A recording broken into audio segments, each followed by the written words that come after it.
How to sign out of Google account remotely on all devices. Hi everyone, this is Max. I hope you are doing great. So let's start without wasting time. First of all, open up Google. Now tap on your profile and tap on Google account.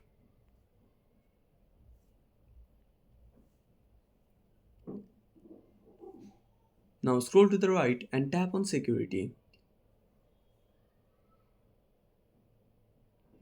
Now scroll down.